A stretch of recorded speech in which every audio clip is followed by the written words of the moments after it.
You shouldn't have done it, but you did it. Right. You took a headstone. Right. Don't keep it under your bed. No. Not because of ghosts or something, but because that's really gross and weird. It's weird.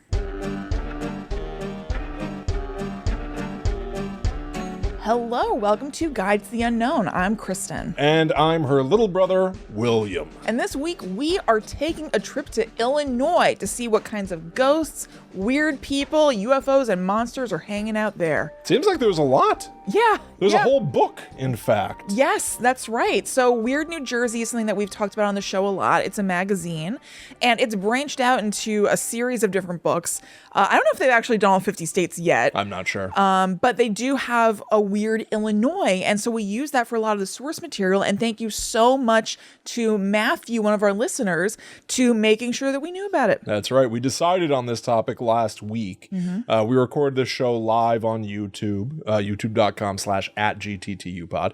And so when we said maybe we'll do Illinois, Matthew pretty quickly sent me an email with a bunch of information, which was great. Even included a file for 3D printing the moon from Majora's Mask. Oh, that's awesome. That's right. So Allie's been printing that for me, which is dynamite. Oh my God, that's what she was like printing the other day, and she was oh my God, that's so cool. So cool. That's so fun. So huge shout out to Matthew. Yes. And I asked Matthew, because Weird Illinois is an entire book of strange happenings in the state overall. So I asked Matthew, is there anything that you think needs to make the cut? What do we need to talk about on the show? And it was interesting, right? Because Matthew, he gave me a few different topics that I should maybe focus on for hauntings specifically. Great. But also, it's so interesting to have like a guide to the unknown-y, a guidey. Yeah. Boots on the ground in a place where we're investigating. Because he was like, listen, there are also some big gun topics that people usually talk about associated with Illinois. That's almost like sort of like the easy one. Yeah, right. So, of course, I had to research at least one of the easy ones. Yeah. So I've got a fun mix. It's fun to have a big gun. I've got a big gun from Illinois. Yep. And I've got an interesting firsthand experience from Matthew. Oh, amazing. About a place as well. Boy, I'm curious about both of those. I know, it's kind of fun. Yeah. You want to get with the big gun? Yeah, let's get the big gun out of the way, right? Because if somebody's cruising around on the internet and they see that there's an episode specifically about Illinois, this might even be what they're anticipating hearing about with our particular Guide to the Unknown. Let's give them the good stuff. Flavor. Which is why, apologies, Matthew, I'm going to be starting with the story of Resurrection Mary. Oh, okay. Yep. You've heard of this? Mm-hmm. Oh, okay. So even is this played out to you? No? No? All right. So, on the face of it, Resurrection Mary is something of a familiar story. Yeah. It turns out that Resurrection Mary herself is one of the many vanishing hitchhikers that have plagued the globe for decades. She's a classic. Kind of a classic ghost story notion. This is the Large Marge type of story. Yeah. Pee Wee Herman takes a ride from Large Marge, gets off at his destination, and finds out from the truckers there, well, no, Large Marge died 30 years ago. Yikes. Resurrection Mary is essentially that story, which makes sense because this is a repeating story. It's actually the urban legend, the vanishing hitchhiker. Yeah. We've talked a lot about urban legends on the show. We've been covering urban legends off and on, literally going A to Z on all the urban legends that exist. And there was a scholar, Jan Harold Brunvand, who is credited with one of the earliest textbooks about, quantifying, classifying urban legends. And that book is called The Vanishing Hitchhiker. This is sort of the preeminent sort of modern mythological tale. So here's how it goes. Mary had spent the evening dancing with a boyfriend at the O. Henry Ballroom. At some point, they got into an argument, and Mary stormed out. She left the ballroom and started walking up Archer Avenue. She had not gotten very far when she was struck and killed by a hit-and-run driver who fled the scene, leaving Mary to die. Her parents found her and were grief-stricken at the sight of her dead body. They buried Mary in Resurrection Cemetery, wearing a beautiful white dancing dress and matching dancing shoes. The hit-and-run driver was never found. Enter Jerry Pallas, a Chicago South Sider who reported in 1939 that he met a person with whom he came to believe was a ghost. Yikes. Resurrection Mary. At the Liberty Grove Hall, I don't know, whatever. They danced all night. They even kissed. He must look like a real fool to everybody else in the hall. Just like... There's no one there. Yeah. Looking like Leland Palmer. Dancing by himself. Yeah. Won't you dance with me? Yeah.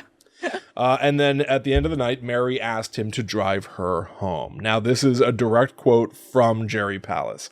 This is unlike most vanishing hitchhiker urban the notion of an urban legend is that usually the story is not verifiable. It travels through the fabled friend of a friend. Mm-hmm. This happened to the cousin of a guy I went to school with. Yeah, you're right. It is unusual to have a first-hand account. I've got road names where this is said to have happened. I know the hall where she danced, and I've got quotes from the man who witnessed her ghost. Yeah, it's more specific than usual. He says, as we walked along to the street, she says, well, you may as well take me down to Archer Road. And I said, what for? I said, you live up here where you told me, not on Archer Road. And she says, no, I want to go out to Archer Road. So instead of driving to her house, which I guess he had gotten her address previously, Mary, who he'd been dancing with and even given a smooch to, asked to be driven to Archer Road. Jerry stopped in front of Resurrection Cemetery and let Mary out of the car. It was at that moment that she vanished before his eyes. Yikes. Jerry admitted that he was perplexed, but seemed willing to forgive one unexplained disappearance, which is weird. You have to take, for this story to make sense, you have to take for granted that Jerry drove Mary to Resurrection Cemetery. She got out of the car and disappeared, and he was fine with that.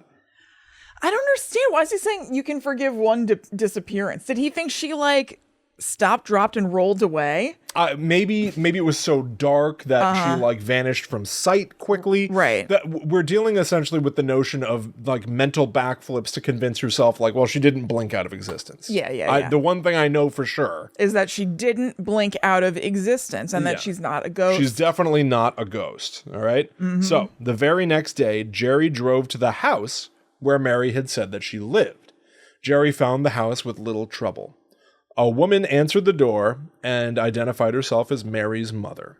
When Jerry asked if he could see her daughter, the woman told him that Mary had been dead for 5 years.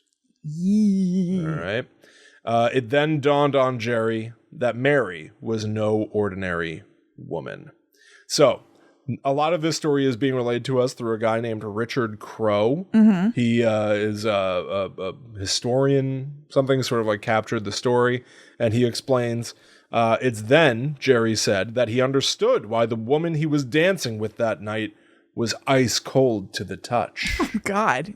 Yeah. Right? I feel like I would be joking, but the first thing I would say if I was dancing with somebody at a hall who I don't really know and they're freezing cold, I'd be like, oh, are you a ghost? What?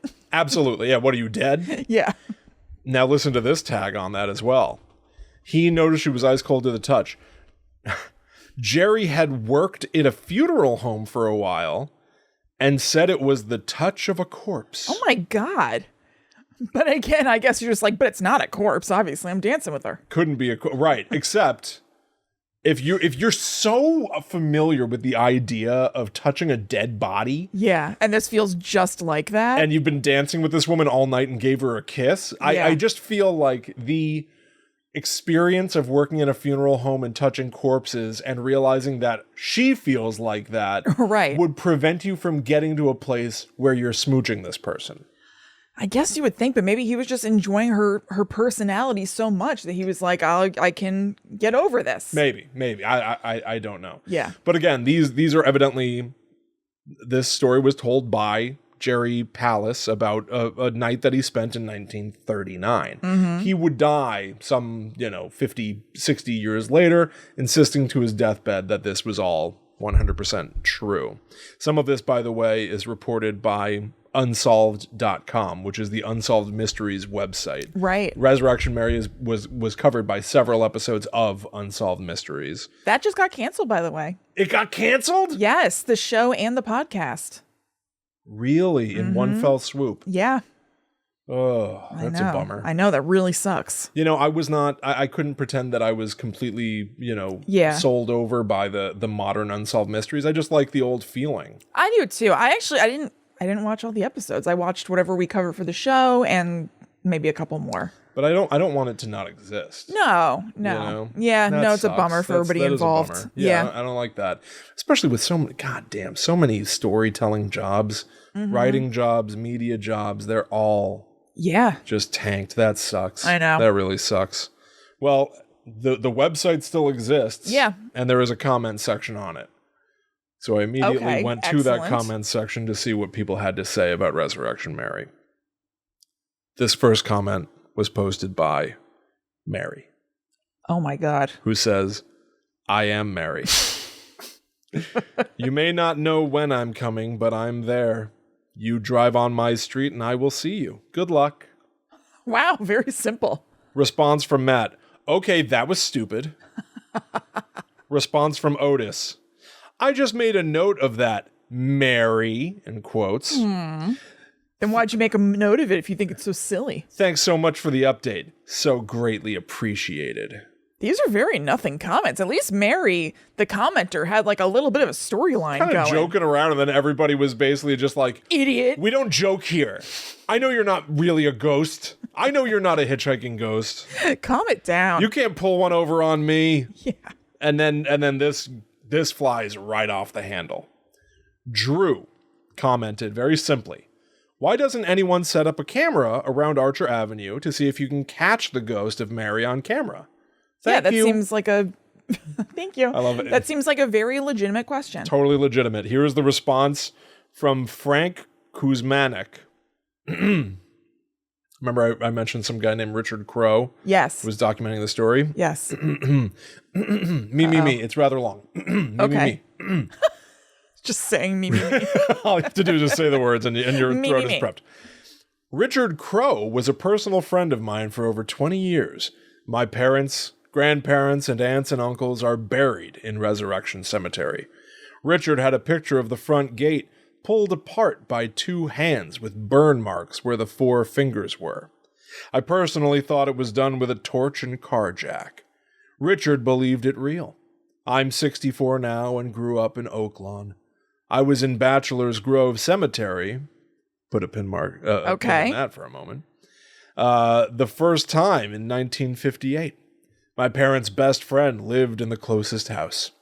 The son did steal a headstone and had it under his bed. Richard had never been there until I took him. He took a picture across Old Oak Park. This guy's responsible for all of Richard Crow's success. All of it. And also he's responding to a comment where someone was like, somebody should set up a camera. And now we're into all of this. All these deep recollections. There were huge 10-foot iron gates that were chained, but we squeezed through. Richard took a picture of the foundation where the original house stood. It had burned down. I called, "Hey, Rich, take a look at this." He took a picture, and when we had it developed, his name, Rich, was written in ectoplasm. Whoa. Why? Well, I was about to say, why didn't Richard Crow share that? But maybe he did, and we're just not aware of it. So, I ask you, draw whatever conclusions you must. the hell did that have to do with anything? Nothing. Absolutely nothing. It had nothing to do. I wonder if it's as simple as like meaning to just leave a comment and not a reply. Yeah, I maybe, yeah. Yeah, he meant to just start a new thing entirely, but he responded to the guy who said set up a camera. Yeah. And then here's another encounter. Away from comments, here's another notable encounter. All right, cool. With Resurrection Mary to cap off the story.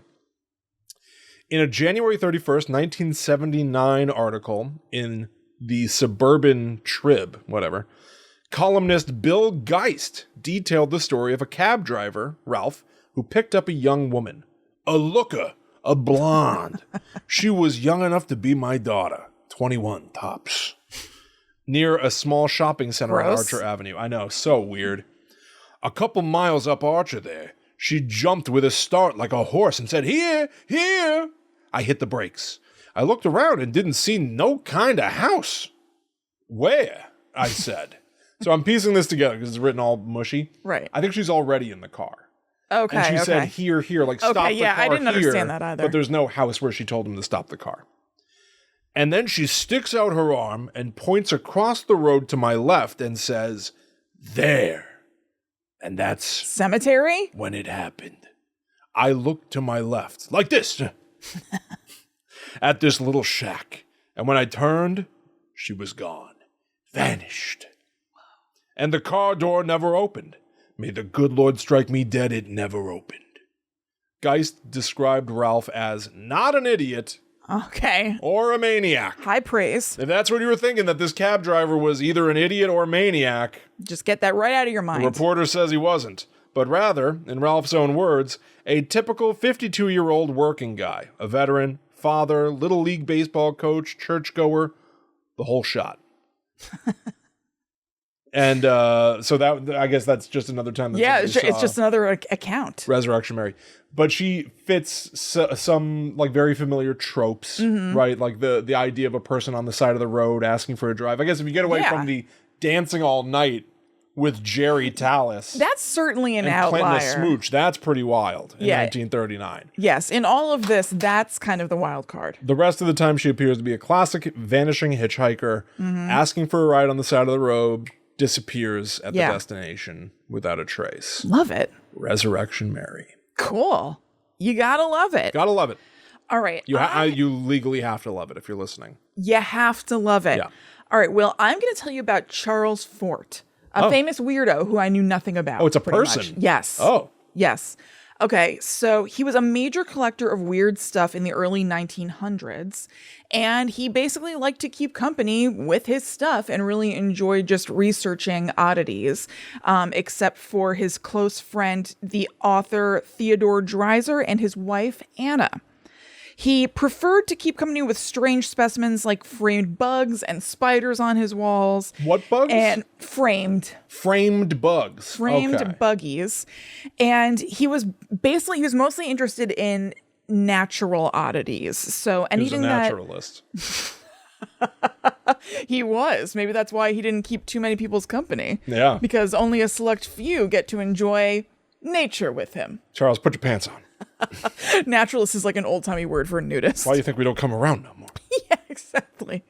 So yeah, bugs are naked. Yeah. So is Charlie. Why can't I be? So yeah, he liked like strange natural phenomenon, like I guess strange bugs and things like that. And also anything that suggested the existence of the otherworldly. So for example, in addition to the bugs that he had on his wall, he also had these fragments that somebody said fell from the sky, covering multiple acres somewhere, preserved under glass in his home. So he supported himself and his wife with a novel that he wrote, and he spent a ton of time since then at the library, just like looking up strange things that I guess occurred to him. Okay. And then writing down info about them. But he would throw it away a lot of the times because he was like, I don't really know what I'm going to do with this. And so he was basically a little bit lost. Like it seemed like he had a lot of time on his hands and a lot of interests, but wasn't totally sure how to channel them for a while. Until he traveled to London to gather some information that he wasn't able to find at the libraries or whatever else in Illinois. And when he was there, he kind of hit pay dirt and found what he wanted to find. I don't know exactly what that is. And then compiling all of this information from the time that he was researching both here and abroad, he wrote a book called The Book of the Damned in 1919, and it was a huge hit. Cool. It opened with, quote, a procession of the damned. By damned, I mean excluded. We shall have a procession of data that science has excluded. Oh, that's interesting. Yep. And so damned data. Yeah, it's damned as in it's just kind of like written off. Yes, I like that. It's not respected. It's just out there on its own. It's a totally catchy name. Yeah, that tells you, and I guess I mean, I don't know yet, but it seems like it might still dabble somewhat in the occult. But like, yes, you think of like something as being damned as like of like in a demonic, paranormal way. Yeah, right. But it's damned because most people dismiss it outright. Yeah, other people have damned it. He is championing it it with his book. Yeah. That's really cool. Yeah, that's really exactly cool. right. So I just took a passage from Wikipedia about what was in it because it's just very, listed. And so why not just quote it? So, quote, Fort has a particular interest in strange falls and discusses purported falls of fish, frogs, and various unidentifiable materials from the sky. Okay. He also has chapters discussing the findings of thunderstones. Uh-oh, we know what that means. It's a stone you... Going to Thunder Pot. Yeah, exactly. Which supposedly fell from the sky during lightning storms. Sure they did. What? I don't know where this came from. It fell from the sky during a lightning storm. Can you empty it? Is he thinking about one of those stones that Joe Dirt found? Remember he found that meteor? Sure do. Is he also saying that frogs fell from the sky? Yeah. Okay. Yeah. A discussion of evidence for the existence of giants and fairies, so-called fairy crosses and coffins, a brief chapter on poltergeist phenomena, the disappearances of many people, including the supposed disappearance of several hundred people in a shelter during the 1755 Lisbon earthquake. He also briefly mentions the famous case of the Mary Celeste, a rather long section concerning a number of purported UFO sightings. This book was written well before 1947, Kenneth Arnold, and the start of modern UFO allegations. Yeah. And ends with a mention of the Devil's Footprints mystery in England during 1855. Okay, I guess that's what it was. They went to England for. The Devil's Footprints mystery in England during 1855, also citing a number of similar cases. The book also discusses triangle UFOs and sightings of them in various parts of the world from the early 1880s. So I believe triangle UFOs are basically like alien lights, like when you see them in threes like that. Oh, okay. I think I'm pretty sure that's what it is. So it was one of the first books to be exclusively just all about the paranormal.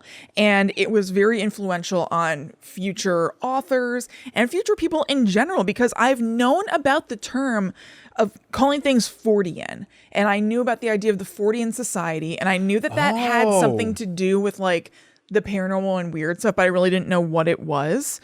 And I knew it was like old timey. And I thought that it was about the paranormal, but not necessarily ghosts, which seems to be somewhat true. And this is where it comes from. It's Charles Fort. His stuff is Fortean. That's amazing. Because it was that influential. And the term actually originates from a positive review of the book where Chicago author Ben Hecht praised Fort's, quote, onslaught on the accumulated lunacy of the 50 centuries. I don't totally get what he's saying there. But very cool. And also Greg and Dana Newkirk, who you all might know from the documentary series Hellier and their traveling museum of the paranormal and occults, originally had a blog called Who Forted. And I didn't get that either, but I knew that it meant something. Yes. This was like you knew someone forted. It was a very, very long time ago.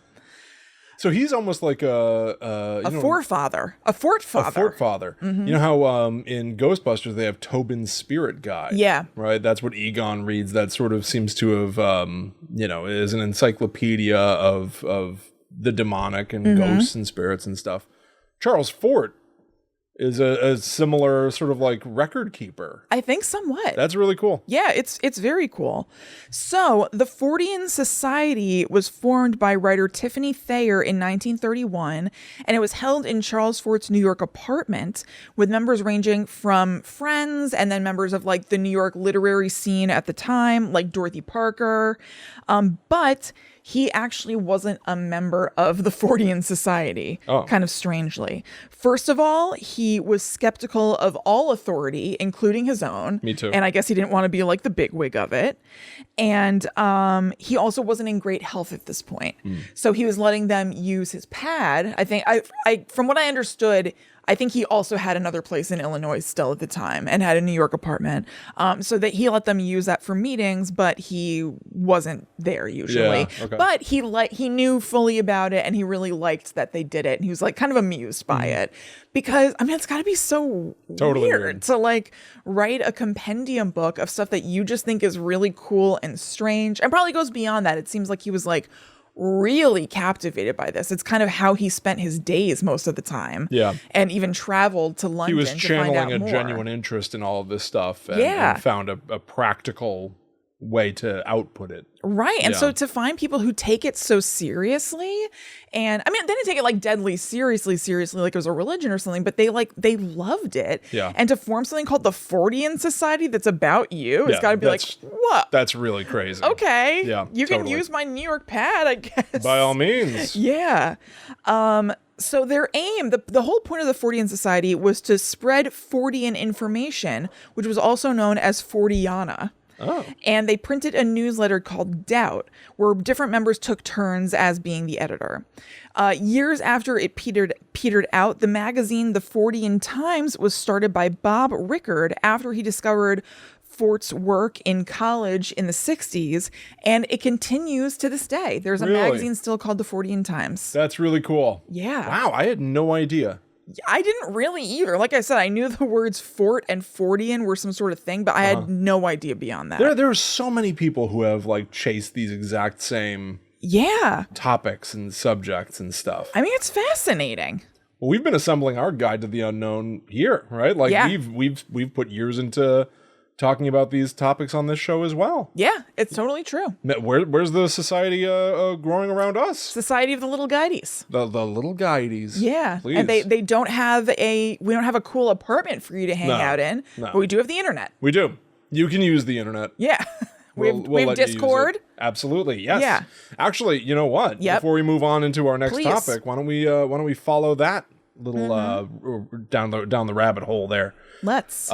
If you want to support Guide to the Unknown, if you're enjoying what we do and you either want more or you want to back us, one of the best ways to do that is to head to patreon.com/GTTUpod. This thing is popping off. Patreon has its own separate podcast that comes out every single Monday. The Netherworld Dispatch. The most recent episode that we did was all about, Interesting. What? Oh, I know what it was. It was Ghost Adventures. It was Ghost Adventures, of course. Yes. How funny that should escape my memory. I wonder why. Yeah. Because that show is messy, man.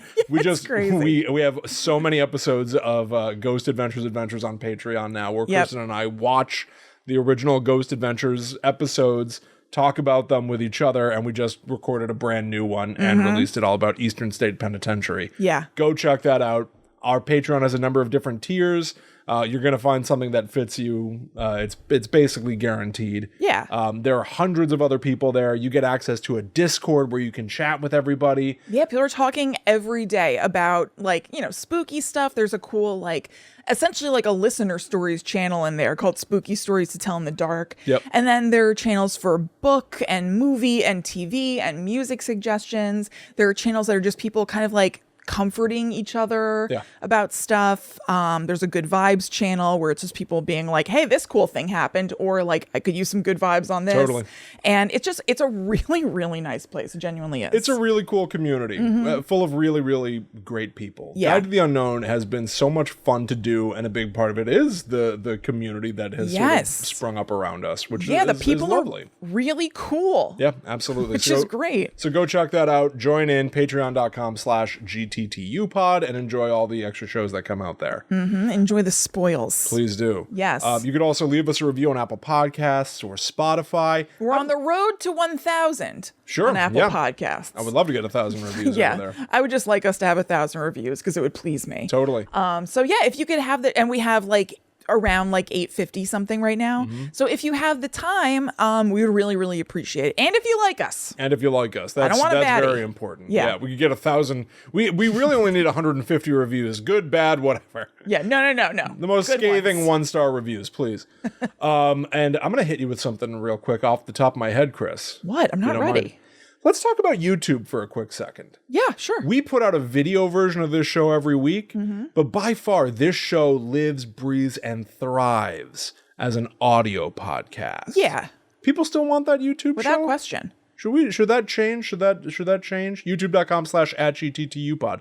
Let me know if you like the video version. Oh, okay. Can we talk about that? You want to retire it potentially? Maybe, if people aren't using it, because our numbers over there are not great, but our listens... And it still takes time. Will's doing it now. It still Yeah. takes time to edit it and upload it. So if it's not worthwhile, then why do it? I'd say weigh in on that. Okay. gttupod@gmail.com with your thoughts. Yeah. I'd like to keep it nice and fresh and lively. Yeah. Not just be doing things by rote. Exactly. Because Yeah. then it also makes us look weird. Like our views on YouTube are weird. They're low. Yeah. And our listens are fantastic. So let me know. it's strange. Let me know what you think. I'll do whatever makes everybody the happiest. Yeah. But maybe a change needs to come. Yeah, That's sure. what I think. At least. And themythtraveler.com. Yes. Go over there and That's poke where you around. can find Will's writing. He has a membership over there you can sign up for to get exclusive stuff. He's been churning out a ton of things. He's in the midst of a series called Elder Things, which is like Stranger Things, but about people in a care home. Yep. Like older people. Yep. And I it's love it though. awesome. It really ultimately is about my belief that like, no matter how old you get or how your life may change, you never stop having a side of you that gets excited about, one, the macabre. Of course. And two, feeling like a kid, feeling like a new kid. Like it's all a big metaphor for being a kid moving into a new town, really. Ultimately, because that's what I did. Yeah. That's what you did.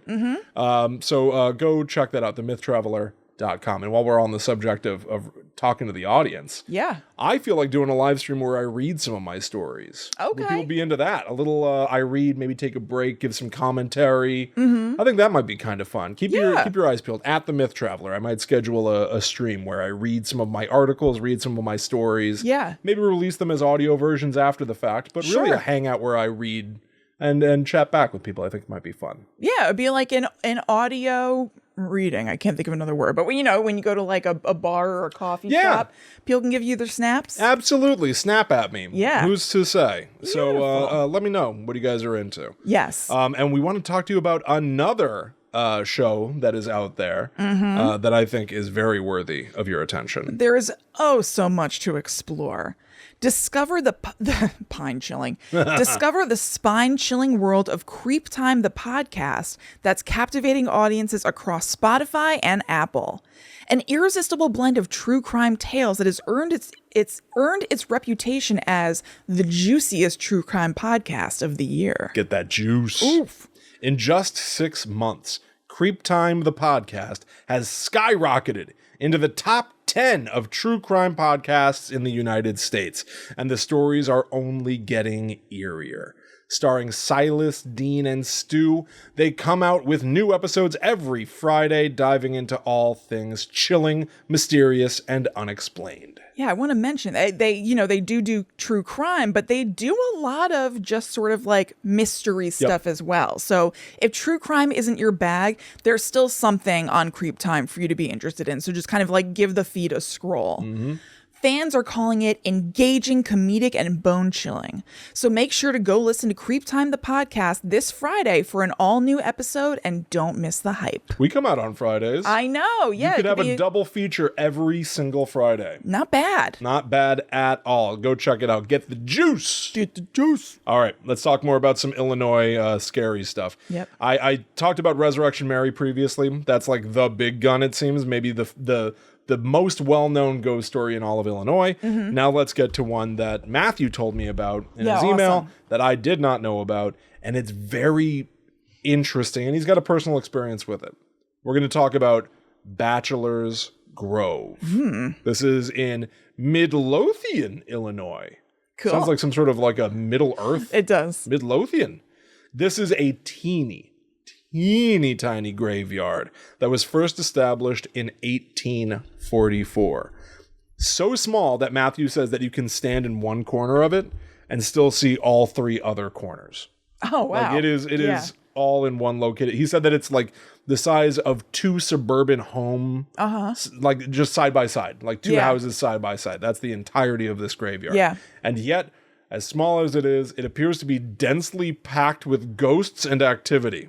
There's a graveyard that sounds kind of similar that I pass sometimes in Somerset, where it's just sort of like, I don't even know how to describe it. From the road, there are just sort of these stairs going up to it, and then a low, like brick wall all the way around it. And it just seems like it's like packed with graves. I really am fascinated by graveyards. Yeah, and I think it must be old. Yeah. Because the location is very strange. It's not on like the busiest road in the world or anything, but it's like it's right up against like a decently busy road. So I imagine it's been there for a really long time, and the road kind of was built up around it and stuff, because it's a really strange spot. There's nowhere to park.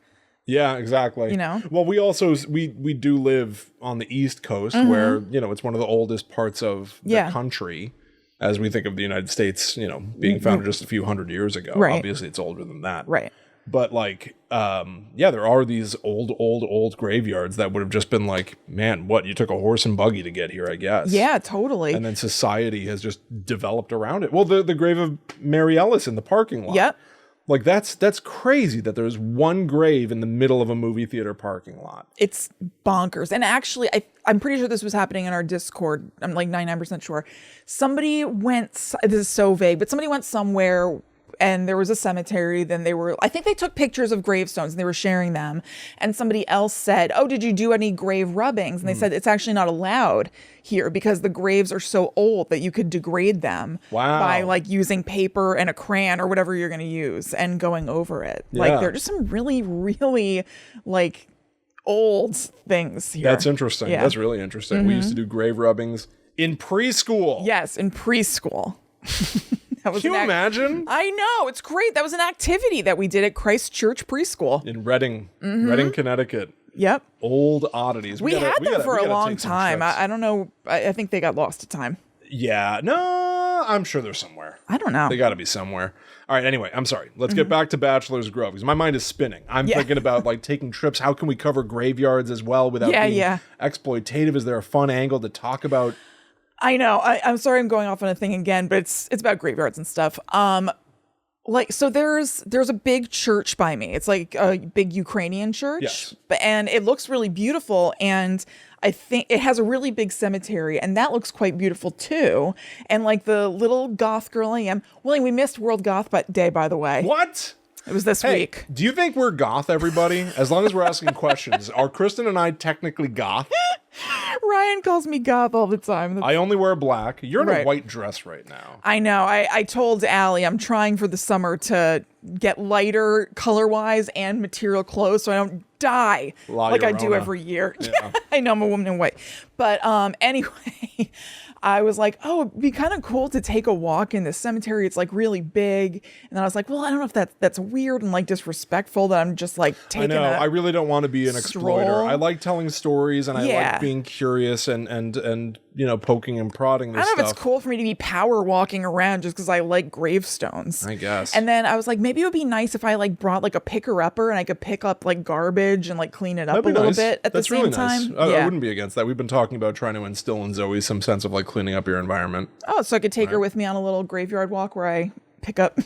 Listen, we were enforced to be spooky kids. I know. Doing grave rubbings in preschool. It's true. I'm not against it, as odd as it may be to some people. Yeah. Why not? Yeah. Clean it up. We're fine. So, anyway, Bachelor's Grove Cemetery, Kristen. Yes. Is super teeny tiny. Established in 1844. Weirdly, I've gotten conflicting reports that, you know, there hasn't been, you know, a burial there in decades upon decades, but I have one other source that said that there was a burial in 1989. Oh. This is very much like a small family graveyard. I'm really not sure. But with any sort of, you know, word of mouth legend like this, you're going to get conflicting data. So that's not really surprising to me. So somewhere around the 1920s, a rumor started that this remote graveyard, it's really like this is just outside the suburbs, outside Chicago. You have to walk like 3/4 of a mile on a hiking trail to get there. Yeah. There was a rumor in the 1920s that this graveyard and the lake nearby had been a dumping ground for the bodies of gangsters. Ooh. Gangsters killed very Chicago-y. Killed by none other than Al Capone. Oh, of course. Now, this is where like, I feel like a lot of the Guide to the Unknowniverse has converged for this episode. We're talking about Illinois, really, because last week we did Dogma, and I mentioned Illinois. Yes. And then you were like, let's just do Illinois. Yep. I don't know. So we're here because of last week's episode. But then I started finding out stuff about Al Capone, which was in last week's Netherworld Dispatch with Ghost Adventures at the Eastern State Penitentiary. It was very weird. It is strange. I have to say, I've been noticing a lot of Al Capone stuff in this last week. I think it's just probably just a matter of just like you notice things when they're on your mind. But Al Capone has been very present. He's having a moment. He's been with me. Yeah, I guess so. I don't know. So, is it a dumping ground? Unclear, but here are a few reports of activity from Atlas Obscura. By the 1950s, burials were no longer taking place, but a lot of making out was. Local teenagers used the overgrown cemetery as a party spot. The youth would break the headstones or steal them so regularly that most of the surrounding police stations eventually ended up with some piece of the cemetery themselves. Oh, God. I guess confiscating headstones. Yeah. But in the last story that I told you about Resurrection Mary, that weird comment that went on and on and on suddenly started talking about Bachelor's Grove Cemetery. Oh, right. And how his brother or some associate, whatever, had a piece of headstone and kept it under his bed. Yes, that's right. Which is then corroborated by Atlas Obscura. That's pretty awesome. How weird is all of this? Yeah, that's delightful. The Spider-Verse it's all connected, Yeah. Kristen. But who's taken a piece, first of all? I don't know. First of all, leave it all alone. Teens? If you're going to a cemetery, don't break, kick over, desecrate the graves. It's not cool. Don't take the headstones. Having said that, if you already did, this is now advice for it. You shouldn't have done it. You shouldn't have done it, but you did it. Right. You took a headstone. Right. Don't keep it under your bed. No. Not because of ghosts or something, but because that's really gross and weird. It's weird. What are you, sleeping on top of a grave? Yeah, that is very strange. Like some like Norman Bates? Yeah. Like that was their resting place and you're putting it underneath your resting place. Yeah, now you're resting? This is a red flag, bro. Yeah, it is. I found an interesting YouTube video that was uploaded by John O'Toole Producer on YouTube.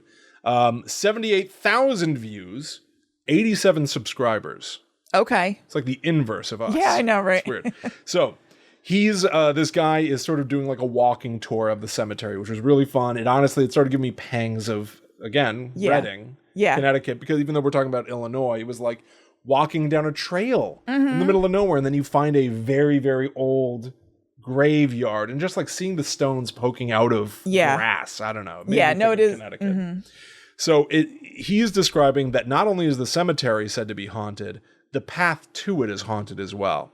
People have evidently seen red lights that float up and down the path, and he even, in the video, runs into a guy who I guess is around the area frequently, old Andy Kump, in his Super Mario garb. He's wearing denim overalls and a red shirt. Oh, yeah, he's like Mario. This guy.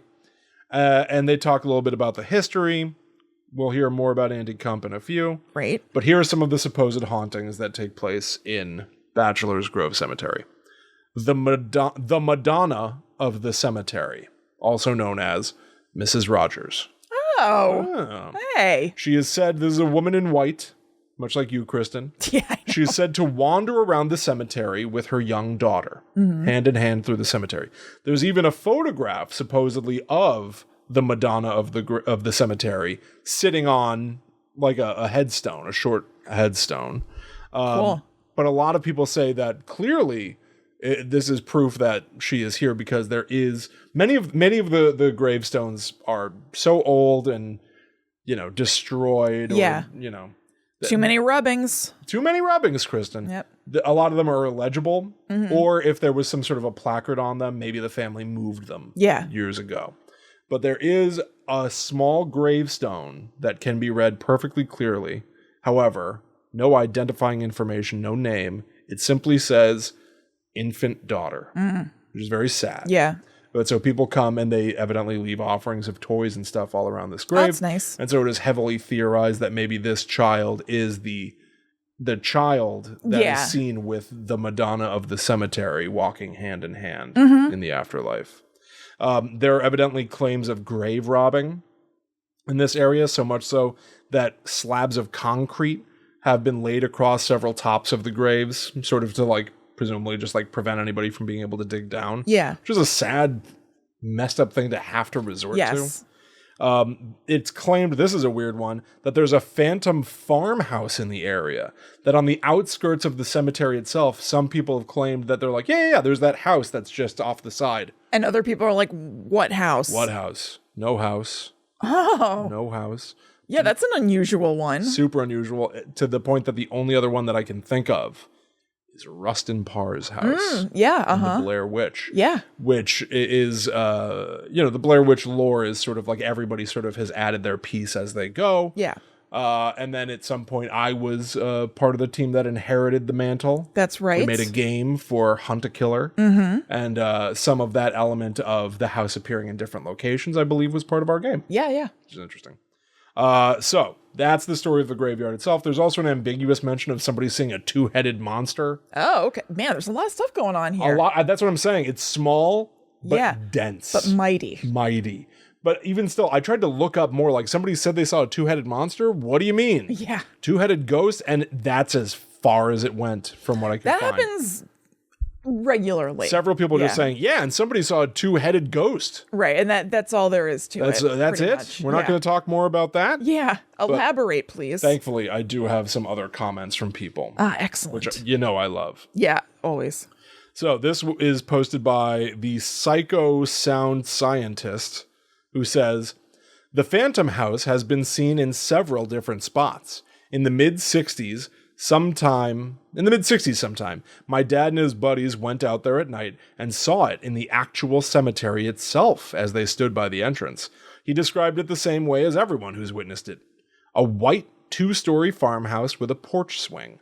Huh. He also told me there was a dim light on in one of the main floor rooms, and that he heard quiet piano or organ music being played. He also mentioned there was a low, heavy ground fog that creeped over and around the tombstones. They assumed it was the caretaker's house. Huh. But obviously, that's cool. It was never there. Right. Mr. Doc Holliday wrote, my bro and I went this past Saturday and saw Andy Kump there. The guy who's dressed like Mario. God, he's like a local celebrity. Yeah. Maybe he always dresses like that and it makes it easy to recognize him. Hold on. Oh. Of course, he was wearing the same frickin' overalls and red shirt. That's so funny. We avoided him because we saw him walking up to random groups and talking to them nonstop. Oh, okay. Booch Marie wrote, weird thing, I went to the cemetery on Wednesday and that Andy Kump guy was there and kept following my friends and I around the cemetery. Even weirder is that he was wearing the exact same outfit as he's wearing in the video 3 years later. Oh, wow. Spooky, she writes. That is spooky. And those aren't the only comments about people saying like, yeah, I went here and I also saw Andy Kump. Oh, man. All right. Maybe old Andy Kump is one of the ghosts. I was about to say, maybe he can't leave. Maybe he's bound to those four corners. Thank God somebody walked up and I can talk to them about the cemetery for a while because I'm always here. I have to be. Right. And I'm going to cap this section with Matthew's initial email. Great. Now that he knows some of the history, some of his personal recollections, I think are really interesting. Awesome. Matthew says, I went there in my late teenage years and all my life I've heard these stories relating to phantom lights and how people might get lost there for hours because the path they take there changes or disappears when you try to retrace your steps. Which is a fun notion as well, like the woods changing around you. Yeah. I was shocked when I visited the place for the first time because it's incredibly small. So to say, like, how could you get... That's yeah, how is it possible? To get lost, which is even crazier that it could be so teeny tiny. Yeah. It's roughly about the size of 2 suburban house plots, and it's completely flat. As for the orbs of light, phantom lights, the cemetery is literally just off a turnpike that has a bend in it. So that, mixed with how foggy forest preserves can get, and the aluminum fence and granite headstones, my belief is that people more often get caught up in the moment. And he's saying, essentially, they think the lights on the freeway are scary lights, which is Yeah, coming through a fog The like kind that. of thing that I'm always looking for sure. Actually visiting there for the first time was sad. Not in a disappointing way, but more in a forgotten way. I know Yeah, I you and could see Kristen that. have said that the second death is the last time someone speaks your name. I've always taken second death more as when the last person who remembers you dies. So it was more just disheartening to see the graves of people forgotten to time, who are only a last name on a headstone, and infuriating to see the vandalism and desecration that people have done to the monuments. Yeah. Which, No, I get that. That is sad. it is sad. Evidently, some of the family members, as soon as this place started getting like desecrated, it seems like in the 70s is when a lot of attention started being paid to this being a ghost hunting spot. Yeah. And around that time, any family that existed, a lot of them had the headstones removed, so they couldn't be desecrated. So what's missing there might be a mixture of people destroying headstones or stealing them. Right. And family members maybe having the headstones preserved and moved somewhere else, hopefully. But That either way, sucks, it though. becomes just a sad place where the bodies are seemingly buried. That's what I'm saying. It must be so strange to like, I mean, I don't know. I guess it depends on how you feel. I think I would feel weird about it. Like some people, want to go visit their loved one. And so the headstone is symbolic of that. And you can still have the same feeling doing it. But it's got to be really weird to know that they're not actually, their body isn't there. Well, it's not only symbolic. Because it's supposed to be the way it goes. Exactly. Yeah. There's a practical purpose for a headstone. It helps you navigate to where your loved one is actually buried. Right. So that you are in proximity to them. Yeah. And so, the whole thing is just sad. Don't trespass. I get it. Like I understand Don't destroy. the, likely I would think teenagery badass impulse, but it sucks. You'll regret it. Don't do it. Yeah, someday you'll be like, I was a dummy for that. Yeah. Hopefully. Hopefully people feel that way, Right. to be honest. It means you're growing. Yeah, totally. Yeah. I've done plenty of dummy stuff, but so I can tell you, just don't do it. If you're embarrassed of who you used to be, that's actually a good thing. Yes, it is. It's totally okay. All right, so I'm going to take us out with a story about some UFOs. Hell yeah. So a really weird thing happened on July 4th in 1997, Independence Day. My God. Now here's the thing. The movie I knew it. Independence Day I knew it. The movie. came out in 1996. Oh. 96. Coincidence? Yes. Well, no, I don't think it is a coincidence. Oh, you don't? A year later, a ton of people said that they saw UFOs all over the place. Interesting. I think it's not impossible that a year later on Independence Day, some people might have had aliens on the brain.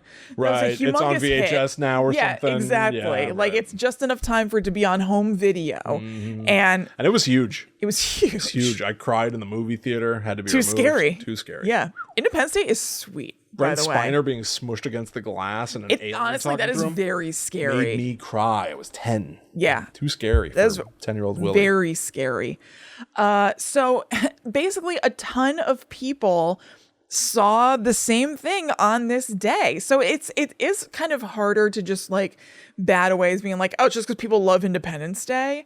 But I can't help but have that in mind. Fuel, right. Right. So it started at 8:30 in Lensburg when a mom, a dad, their daughter, and her boyfriend went outside to watch fireworks, but an insanely bright white-blue light appeared. So bright that it made them duck for cover because they were just like, what is even happening now?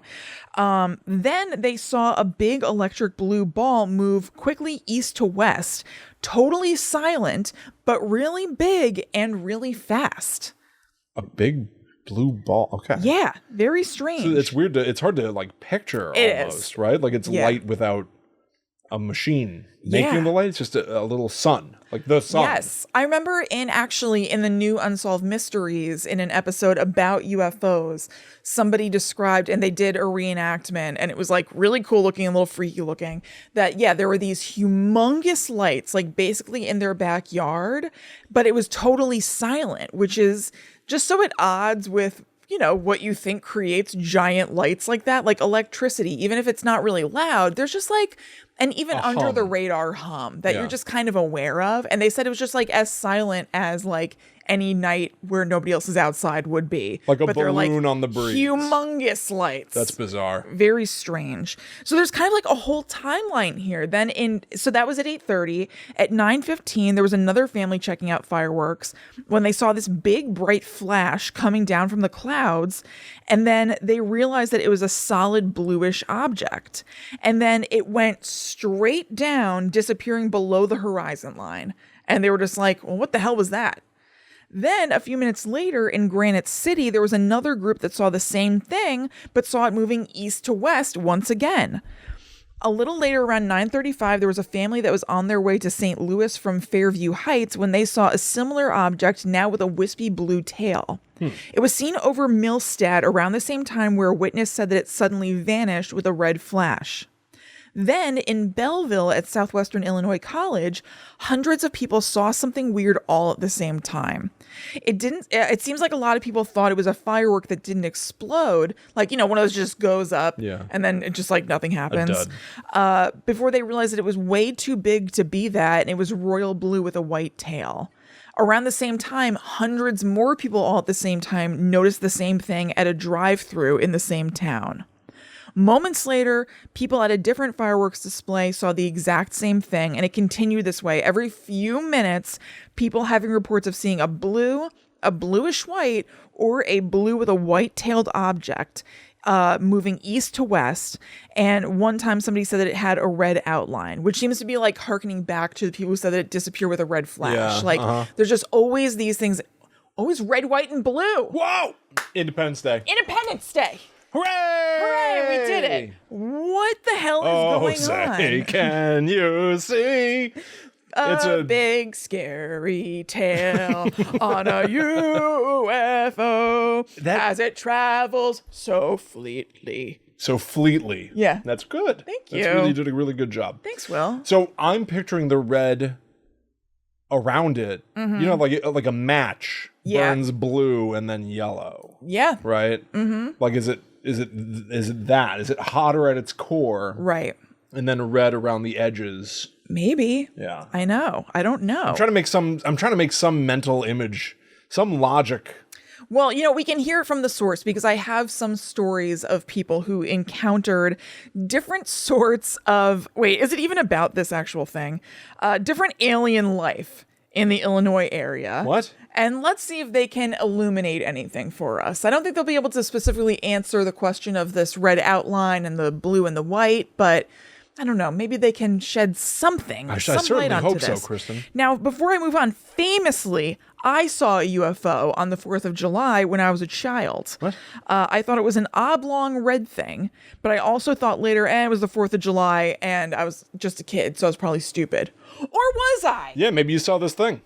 Maybe I did. It was when we were in Connecticut. I looked out the window on the 4th of July, and over the trees, I saw frankly, a cigar-shaped thing. Whoa! A red cigar-shaped thing. And I was like, significant. Whoa, what is that? Yeah. And I was old enough to be like, oh man, I think it's a UFO. Yeah. And then I was just like, now you're nuts. But was I? Time will tell. You were. No. It's interesting that hundreds of people in Illinois around this event all corroborate each other. Yeah, because it was in a stadium. Yeah. At a fireworks display, at a movie theater. Yeah, that's the strange Isn't it crazy that those hundreds of people are still out there? Yeah. And like maybe like once a week, maybe once a day still. I don't know. Yeah, they're like, what the hell was that? By the way, what was that thing? P.S. Yeah. What the hell's going on? All right, so let's talk to some people, or hear from some people who had some majorly close encounters. This one is from Leonard S., and it's titled The Alien in the Attic, and this is from Weird, Illinois. I was the Illinois State Director for an organization called MUFON, the Mutual UFO Network. Sure. Liz Sauer is a member of MUFON. That's right. In the 1970s and 1980s. I was always interested in stories that people had to tell about strange things they had seen in the skies or even on the ground, like typical UFOs. One of the strangest reports that I investigated alleged that a UFO had crashed on a farm in central Illinois, and that the farmer had pulled a dead alien from the craft and put it into a box. The box was then placed in his attic and hidden there. What? A friend of mine and his wife actually saw the dried up alien, but I could never get the farmer to talk to me because he did not want any publicity. As far as I know, that alien is still in the farmer's attic to this day. A dried up, crispy husk of an alien. No, you arrest this man. Is in this person's attic. I can't imagine that's a crime. No, probably not. Because if we haven't acknowledged that aliens are real or like learned that they're real, then how can we prosecute? I don't know. What would it be? I have no idea. There are some things that people do. Obstruction of knowledge. I want to know.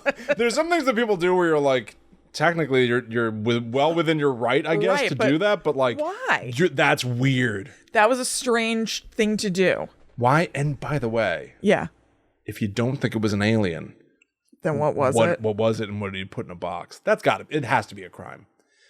I don't know what it would be. Again, a concealing of crime. Concealing. I mean, so I'm inclined to say it's some sort of animal or whatever, that just like looked weird, or this is all just not true at all. But let's just say that it is. But he says that he pulled it from a UFO.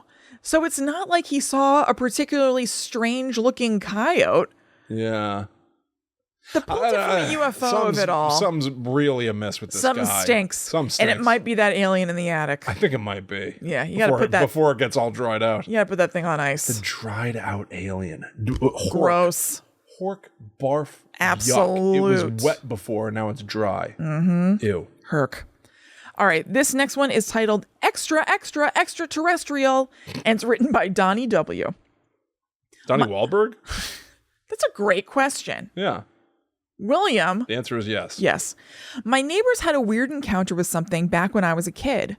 My friend's little brother was out delivering newspapers one morning in early December and saw a small UFO fly overhead. It stopped right over his head, and he was so scared that he stopped his bike and sat down on the ground. He could never explain why. Anyway, his dog always came with him on the route. The dog ran home, and when he got there, everybody knew that something was wrong. Lassie style. Yeah, totally. His dad drove over and picked him up. The kid was so scared that his dad told the whole family to never mention the incident again. My friend told me later that one of his brothers did ask about the UFO one time at Christmas dinner, and the younger kid turned white and threw up. He threw up. He threw up. My friend always said that he never had a doubt that the boy had a real close encounter. Ruined Christmas. Yeah, seriously. It was at the table? Come on, man. It was at Christmas dinner. Oh, that ruins dinner for everybody. Yeah. I hope it was only their nuclear family there and it wasn't like Gam Gam. Extended, I know. Yeah. Okay, and this final story is from Tom R. and it's fighter... Tom Arnold? Friend of the show? From episode 200? Every time I see a picture of him, because I followed him on Instagram, every time I see a picture of him, I'm like, my friend. That's my friend. That's my friend now. Also, I may not have told you. It took $60 to talk to him. He was very nice. He was very nice. Touched us a lot. He sure did. He sure wrapped his arms around us. A comedian who I follow, who I love, named Caitlin Riley, is like best friends with Tom Arnold's assistant. Oh, really? And it hasn't happened in a long time, but he popped up here and there. Like she'd be like going to hang out with her friend, and like Tom Arnold is just like there for a second or something. Guy's a character. He is. He was very nice. Okay, so this is Tom Arnold's story. Fighter jets track bogey over Belleville. I was a teenager in 1979 and I was working on my parents' farm one day and saw a UFO. I was on the tractor near Belleville and had just turned around to start back down the rows when I saw something silver and shiny come streaking out of the sky from the south. It was moving really fast, and then all of a sudden it stopped and shot straight back upward. It sort of banked and then swooped back down again. A moment or two later, it took off again to the east. I couldn't really believe what I was seeing, and I must have been just sitting there when all of a sudden, two fighter jets came from the direction of Scott Air Force Base and chased after the UFO. They had obviously picked it up on radar or something and came to investigate it. I watched the newspapers for a few days after that, but I never saw any mention of something in the sky. Wow. That's awesome. That's really cool. Yeah. Because that's like, what the hell does that mean? You got the whole story to some extent. You never get a confirmation. You never get closure in the classical sense. Of course. But you did see weird thing chased no story in and of itself is an answer. And also someone knows about it then. Yeah. Like someone's got this covered-ish. Totally. It wasn't just me who saw it. Yep. Like this was a legitimate thing. That's you know? great. We don't know what that thing is, but like it's a thing. So those were 3 terrific recollections of UFO events in Illinois. None of them explain that giant big ball of blue light. No, I queued them up incorrectly. Now what do you think? That big ball of blue light. I don't know. I mean, some of these things are unsurprising, just mysteries to me. Because that's some classic Men in Black. Yes. Tommy Lee Jones would be like, yeah, a transformer exploded up on the telephone line. That's what that was. And you saw the electricity travel down the telephone poles, traveling east to west through town. That explains everything that everybody saw. Look here at my little blue light. Yeah, right. Flap, and then everybody's memory is erased and reset. It was some electrical malfunction. Yeah, totally. Transformers exploded. I don't know. It's so strange that like so many people separately reported them in such close time proximity to each other. Like it really tells the story of something moving along and different people see it on its path. Undeniably, that is the kind of thing that makes me prone to believe an event is the en masse of it all. Yeah, right? Like, right. So many people. I am so enchanted by the one-off story of somebody alone encountering some paranormal thing, or even a small group of people. Yeah. Fine. But a small group of people can coordinate. They can come up with a story and stick to it. Right. For attention or money or whatever currency that they get out of an experience like that my mind will always go to fake. Yeah. Hundreds of people experiencing something across a vast distance. I know. That it's harder trickier. to write off. Exactly. It's so much more interesting. And I also love the idea that it's like, I don't know, we saw a silent blue ball move through the air, crackling with energy like a lightsaber. All of the stories are vaguely like each other. It's not like somebody saw a green thing and a whatever thing. It's always blue and white, and then a couple of times there's some red. So I'm pulling this out of my ass. I didn't think about it. Is the red like some sort of like they're accelerating at that moment? And those people happen to see that. Right. Yeah. Exactly. I don't know. Like, who knows? You know, cars sometimes have exhaust and sometimes don't. So it could still be the same vehicle, but something about it is different at different times for a reason. Totally. Yeah, I can absolutely go with that. Yeah. But even just like the idea that like this ball of light didn't do anything. It didn't hurt anyone. It didn't. No. It's just an animal that moved through the town. Multiple towns. Moved through multiple towns and then just disappeared, and all you can do is go, okay. And I mean, I don't know what that was, but that's why back to work. Like I don't remember the name of it now, but remember there's like some sort of it's a real thing. Like there's some sort of government department, or it's probably not even as big as a department, but it's something that acknowledges that UFOs are a thing and looks into them. And it was like, oh, we can write off like whatever it was. I remember the number wasn't impressive to me. Like it was like, oh, we can we can say that 60% of these are explainable and we've proven it. And so it's like, so there's 40%. You're not it's sure something about? like that. I understand. But these things happen. I think it's unexplained. It's interesting. That's very cool. Yeah. Very cool. Yeah. Well, Illinois. I mean, good luck to you. Good luck out there. I hope you're okay. Seems like an intense state. Matthew's holding down the fort. Yeah. He's got everything under control. Yeah, don't worry about it. Actually, you'll be fine. You're in good hands. Matthew's on the case. I don't have much Illinois experience. I mean, I do a little bit. I drove to Chicago with Ryan, like when we first started dating, and I really liked Chicago. It was cool. I drove to Chicago with Al. She was working. Yeah. I was supposed to be working. Yes. Hunkered down in an Airbnb with Molly. I was a little freaked out by the area. Never left the building. Yeah. I went to that Airbnb and never set foot. I have a habit of doing this when I travel. I went to Seattle and never went anywhere. I mean, was it on their show? I talked about the incinerating toilet, or was that on Patreon? I'm not sure. Oops. Well, anyway, Ryan and I are looking into staying in a cabin at some point this summer, and it has a toilet that incinerates waste. Yeah, it's not a thunder pot, it's a fire pot. And anyway, it's just a cabin like in the middle of nowhere, and we're probably both going to be like watching TV, playing video games, like just a change of scenery. That's great. Yes. That's really, really good. So I'm with you. I also think Illinois might be where we stayed at an Econo Lodge. Oh, do you? Oh, maybe. I sort of think so. So when we were moving, I mean, we certainly saw something scary there. When we were moving to New Jersey from Missouri, we drove with our dad, and he got lost somehow It was before. I'm sure he had tried to buy a TomTom or a Garmin and couldn't figure out how it worked. I guarantee he had like 4 of them. Our dad loved gadgetry and had no ability to operate them. No. But so he all of a sudden checked a map and was like, God damn it. We had been traveling 3 hours north, like straight up Illinois somehow. He just made a hard left. Terrible. That sucks. And we stayed. He just found a place for us to spend the night. It was in a Econo Lodge. I'm sure he was like, you know what? Screw it. Yeah. We're moving. This is cheap. These 2 stupid kids get in here and shut up and fall asleep.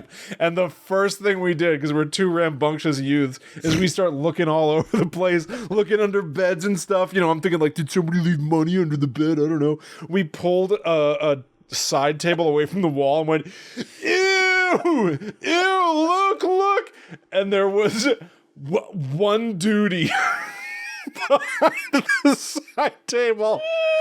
It was like one little cartoon turd in our room. And we're like, oh, God damn it. Ew, Dad, ew. Ew, we can't stay here. And so we had to like change room. And then I remember he tried to make good and like got us a room at a Marriott not that long after. He like knew that he had to offset the duty room at the Econo Lodge in Illinois.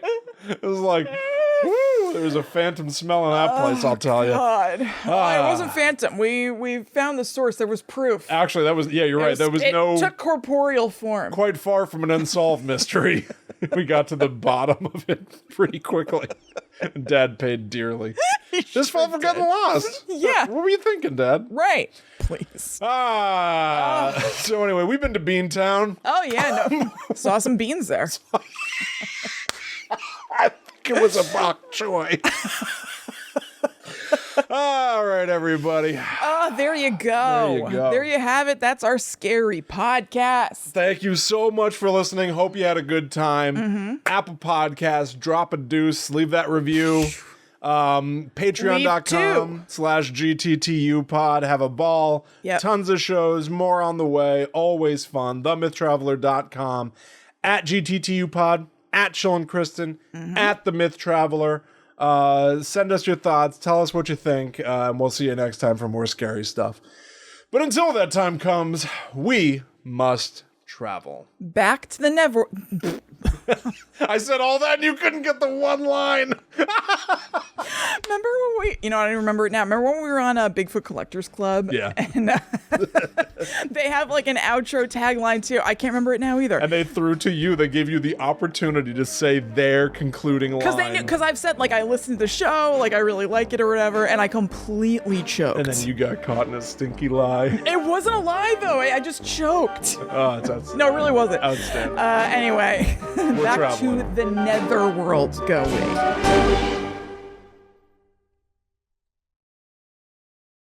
Bye. Couldn't been. We're so professional. Oh yeah. We're so pro. We know what we're doing. Is it called Beantown? Did we have that right? Right. I mean, I saw the giant bean. Is that why it's called Beantown? Mr. Bean was there once. Something. Maybe. In my head, I'm worried that Beantown might be Boston.